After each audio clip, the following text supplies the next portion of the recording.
दोस्तों आज का लेक्चर बड़ा दिलचस्प होने वाला है कि कैसे जो वैज्ञानिक थे उन्होंने 3 नए शावक जो है वो बनाए हैं और वो भी भेड़िए के बनाए हैं। भेड़िए जो कि कुत्ते का एक रूप माना जाता है, कुत्ते का ही एक अलग स्वरूप जो है वो माना जाता है और उनकी मदद से डायर वुल्फ जो है वो बना डाले हैं। मतलब हम लोग ये कह सकते हैं कि अभी वर्तमान के अंदर एट प्रेजेंट एक नया रिवोल्यूशन हम लोग देख सकते हैं। जो मर चुका है उसको वापस जीवित किया जा सकता है। आप लोगों ने फॉसिल्स का नाम सुना होगा, जिसको हम लोग हिंदी में जीवाश्म कहते हैं। और जीवाश्म, जैसे मैं राजस्थान का रहने वाला हूं, तो राजस्थान के जैसलमेर के अंदर एक अंकल वुड फॉसिल पार्क है, जहां पर डायनासोर्स के जीवाश्म पाए जाते हैं, जिनसे हमको यह अनुमान लगता है कि आखिरकार डायनासोर्स कितने बड़े रहे होंगे, कितने मजबूत रहे होंगे और आखिरकार उनकी बनावट कैसी रही होगी। इसीलिए हम लोग फॉसिल्स या जीवाश्म के आधार पर यह डिसाइड कर पाते हैं, ये निर्धारित कर पाते हैं कि आखिरकार वो जीव कैसा रहा होगा। लेकिन आज से 12,000 साल पहले जो कि डायर वुल्फ पाए जाते थे, उनकी कुछ जीवाश्म हमारे पास में थे, फॉसिल्स हमारे पास में थे और उसी के आधार पर एक लेबोरेटरी ने, जो कि अमेरिका के अंदर स्थित है, डाल्स के अंदर, और वहीं पर ये जो वुल्फ है इनको बना डाला है। गजब का एक्सपेरिमेंट है, गजब का रेवोल्यूशन है और एक हम लोग नई क्रांति को देख सकते हैं। लेकिन क्या वाकई में आज ये जिसको रेवोल्यूशन माना जा रहा है, नया इन्वेंशन माना जा रहा है, आगे जाकर ये हमारे लिए ही क्या घातक साबित हो सकती है कि आगे जाकर ऐसे जो जीव हैं वो बनाए जा सकते हैं जो कि मनुष्य के लिए या मैमल्स के लिए बड़ा घातक साबित हो सकते हैं। हम लोग बड़ा विस्तार से बात करेंगे कि आखिरकार जो 3 डायर वुल्फ बनाए गए हैं, आखिरकार वो कब कब बनाए गए, कैसे कैसे बनाए गए और इनके ऊपर ये रोक क्यों लगा दी गई है कि आगे से वो कोई भी बच्चे जो है वो पैदा नहीं कर पाएंगे। लेकिन ये भी तो संभव था कि 3 डायर वुल्फ बनाए गए हैं, क्यों ना इनके अंदर जो है वो ब्रीडिंग करवाई जाए और फिर आगे इस प्रजाति को, इस स्पीसीज को हमेशा जीवित रखा जाए। लेकिन रेस्ट्रिक्ट कर दिया गया, प्रतिबंधित कर दिया गया कि इनसे अब कोई भी बच्चे जो है वो पैदा नहीं होंगे। चलिए विस्तार से बात करेंगे क्रिस्पर टेक्नोलॉजी क्या होती है, जिसके अंदर फ्रांस और अमेरिका के 2 साइंटिस्ट को नोबेल प्राइज जो है केमिस्ट्री के अंदर वो भी दिया गया था। बात करते हैं हम लोग 3 डायर वुल्फ के बारे में। आप लोग छोटे छोटे शावक यहां पर देख सकते हैं। ये 2 शावक जो है वो डायर वुल्फ के हैं और लगभग 10,000 साल पहले इनका अस्तित्व हुआ करता था और आज इनको वापस से निर्मित कर लिया गया है। ये जो 2 शावक आप लोग देख रहे हैं, 1 अक्टूबर 2024 को रेमुस और रेमस 2 डायर वुल्फ जो है वो बनाए गए। मतलब हमने क्रिस्पर टेक्नोलॉजी का इस्तेमाल किया, जीन एडिटिंग की, जीन सीक्वेंसिंग की और उसके बाद में जीन सीक्वेंसिंग के बाद में हमने 2 डायर वुल्फ बनाए और उसके बाद में 30 जनवरी 2025 को एक मादा डायर वुल्फ जो है उसको भी बनाया गया। ये 3 डायर वुल्फ जो है जैसे हमने बनाए तो बातें अब ये सामने आने लगी कि क्यों ना इनके अंदर क्रॉस ब्रीडिंग करवाई जाए। लेकिन इनकार कर दिया गया कि हम लोग इनकी कोई भी क्रॉस ब्रीडिंग नहीं करवाएंगे, कोई भी बच्चे जो है इनसे पैदा नहीं करवाएंगे। अभी हाल ही के अंदर इनको अमेरिका के एक प्रांत के अंदर, एक स्टेट के अंदर रखा गया है, जहां पर 10-10 फीट ऊंची दीवार है और वहां पर इन तीनों शावकों को, तीनों बच्चों को रखा गया है। बड़े ही अच्छी तरीके से रखा गया है।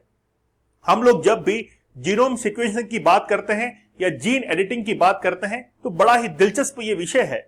भारत के अंदर भी आज ऐसे कई सारे युगल हैं या फिर हम लोग कह सकते हैं कि कपल्स हैं जो कि आज ये आशा करते हैं कि हमारा बच्चा दिखने के अंदर सलमान खान जैसा हो, खेलने के अंदर सचिन तेंदुलकर जैसा हो।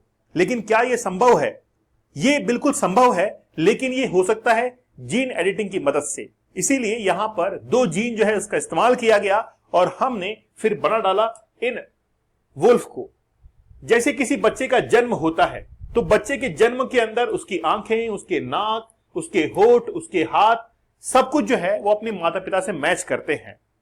और जैसे वो मैच करते हैं तो हम लोग ये करार देते हैं कि ये तो अपने पिता के ऊपर गया है, ये अपने दादा के ऊपर गया है या ये अपने मां के ऊपर गया है। ऐसा हम लोग इसीलिए कह पाते हैं, ऐसा तभी संभव हो पाता है जब जीन जो है या डीएनए वो एक पीढ़ी से, एक जनरेशन से दूसरी जनरेशन के अंदर ट्रांसफर करता है। लेकिन बार बार जिन शब्दों का मैं प्रयोग कर रहा हूं, जीन या फिर डीएनए, ये आखिरकार होते क्या है? अगर हम लोग मैमल्स की बात करें, मनुष्य प्रजाति की बात करें, तो लगभग 20,000 जीन हमारे शरीर के अंदर पाए जाते हैं और वो इस हिस्से के अंदर पाए जाते हैं जहां पर कोई भी ब्लड सर्कुलेशन नहीं होता है। जैसे और डीएनए की हम लोग बात करें तो जैसे हम लोग डीएनए सैंपल लेते हैं, बहुत सारे क्राइम स्टोरीज के अंदर आप लोग देखते हैं कि डीएनए सैंपल लिया जाता है, बाल लिए जाते हैं, नाखून लिए जाते हैं, और वो डीएनए सैंपल उस जगह से लिया जाता है जहां पर कोई भी ब्लड सर्कुलेशन नहीं है, और वहीं पर डीएनए पाया जाता है। और डीएनए के अंदर ही उसकी एक यूनिट पाई जाती है जिसको हम लोग कहते हैं जीन। डीएनए की जो फुल फॉर्म होती है वो होती है डीऑक्सीराइबोस न्यूक्लिक एसिड, डीएनए इसको कहा जाता है, जो कि अलग अलग केमिकल्स से मिलकर बनती है, जिसको हम लोग कहते हैं कि यहां पर जीन का सीक्वेंसिंग किया जा रहा है। अभी मैं आप लोगों को इसका डबल हेलिकल मॉडल जो है वो दिखाऊंगा। ठीक है, चलिए, तो बच्चे का जन्म हो गया है। अमेरिका के अंदर एक लेबोरेटरी है जिसका नाम है कोलोसल लेबोरेटरी बायोसाइंस जिसका नाम है, और इसने हाल ही में डायर वुल्फ की प्रजाति जो है उसको विकसित कर लिया है। आज से 10,000 साल पहले ये डायर वुल्फ पाए जाते थे, और क्रिस्पर टेक्नोलॉजी की मदद से जीन एडिटिंग की गई, और उसके बाद में पहली बार सक्सेसफुल डी एक्सटिंक्शन जो है वो किया गया, मतलब जीन को अलग किया गया और फिर जोड़ा गया, और उसके बाद में हमने एक वॉल्फ की नई प्रजाति को हासिल कर लिया है। इसमें 2 डायर वॉल्फ जो है इसका इस्तेमाल किया गया, उनके फॉसिल्स का इस्तेमाल किया गया। एक डायर वॉल्फ जो कि 13,000 साल पुराना फॉसिल था, उसके दांत का इस्तेमाल किया, और दूसरा 72,000 साल पुराना था जिसके स्कल का खोपड़ी, और खोपड़ी के अंदर भी कान की जो हड्डी होती है उसका फॉसिल जो है वो लिया गया, या हम लोग कह सकते हैं कि जीन जो है वो लिया गया, और उससे नया डायर वुल्फ जो है बनाया गया। यहां पर ये दोनों पार्ट आप लोग देख सकते हैं, टूथ और स्कल, ये दोनों ऐसी चीजें हैं जहां पर ब्लड सर्कुलेशन नहीं होता है, और वहीं से हम लोग डीएनए सैंपल जो है लेते हैं। जैसे ही नया डायर वुल्फ बनाया गया 1 अक्टूबर 2024 को और 30 जनवरी 2025 को, उसके बाद में जब मैच करवाया गया कि क्या वाकई में जो पहले भेड़िए रहा करते थे, वॉल्फ रहा करते थे, क्या उनके जैसे ही हैं, तो फिर बाद में पता लगा कि 99.5% तो वैसे ही हैं, लेकिन कुछ इसके अंदर अलग भी जो है वो हम लोग को देखने को मिलता है। लेकिन बात यह है कि आखिरकार ये भेड़िए चले कहां पर गए। जैसे ही मानव जाति जो होती है वो अत्याचार करती है, आप लोगों को पता है, मानव ने पर्यावरण को जिस तरीके से नष्ट किया है उसका फिर वापस से इफेक्ट जो है वो मनुष्य को झेलना पड़ता है। ऐसे ही माना जाता है कि जैसे इंडस वैली सिविलाइजेशन थी या फिर ऋग्वैदिक जो टाइम पीरियड रहा था, वो सभ्यताएं इसलिए नष्ट हुई क्योंकि उस समय या तो कोई बाढ़ के हालात रहे होंगे, या फिर सिविलाइजेशन मनुष्य के जो कार्य हैं इनके कारण पूरी तरीके से नष्ट हो चुकी होगी। वैसे ही एनवायरमेंट को आज से 12,000 साल पहले इस तरीके से नुकसान पहुंचाया गया होगा कि डायर वुल्फ जो है इनका वहां से सफाया हो चुका होगा, एक्सटिंक्ट वो हो चुके होंगे, विलुप्त हो चुके होंगे। लेकिन हमको फॉसिल्स मिले, और फॉसिल्स के आधार पर ही हमने डायर वुल्फ के 3 शावकों को जन्म दिया। जैसे डायर वुल्फ की बात करें तो 13,000 साल पहले इनका अस्तित्व था। डायर वुल्फ ग्रे वुल्फ से बड़ा और भारी था। ग्रे वुल्फ आज आप लोग देखते हैं कि एक ऐसा भेड़िया जो कि होता तो कुत्ते के समान ही है, लेकिन उसके ऊपर सिलेटी कलर के बाल जो है पाए जाते हैं। 50 से 70 किलो का डायर वुल्फ पहले हुआ करता था। बड़े मजबूत दांत थे, हड्डियां बड़ी मजबूत थी, और देखने के अंदर बड़ा हट्टा कट्टा जो है वो दिखाई पड़ता था। और इसी के आधार पर आज जिन शावकों को विकसित किया गया है, इससे पता लग रहा है कि ये जो है डायर वुल्फ है, बिल्कुल व्हाइट है, और ये कौन सा है, ग्रे वुल्फ है। तो ग्रे वुल्फ की तुलना के अंदर बड़ा ही मजबूत जो है वो डायर वुल्फ देखने को लगता था। अब एक्चुअली में ये क्रिस्पर टेक्नोलॉजी क्या होती है। हमारे शरीर के अंदर लगभग 20,000 जीन है, उनमें से कुछ ऐसे ऐच्छिक जीन जो है उनको छांट लिया जाता है जहां पर एडिटिंग हमको करनी है। मान लीजिए कि मेरे पास में एक शर्ट है, अब उस शर्ट के अंदर कोई दाग लग गया है, मैं चाहता हूं कि उस दाग को हटाया जाए। मैंने उसको बहुत अच्छी तरीके से डिटर्जेंट से धो लिया है, काफी अच्छे से धोया है, लेकिन फिर भी वो दाग जा नहीं रहा है, तो मैं क्या करूंगा, वहां से उसको काट दूंगा, और काटने के बाद दूसरा कपड़ा जो है वहां पर लगा दूंगा, तो ऐसा लगेगा कि हाँ अब दाग तो नहीं है, लेकिन वहां पर किसी को रिप्लेस जो है वो जरूर कर दिया गया है। ऐसा ही डीएनए या जीन के साथ में होता है।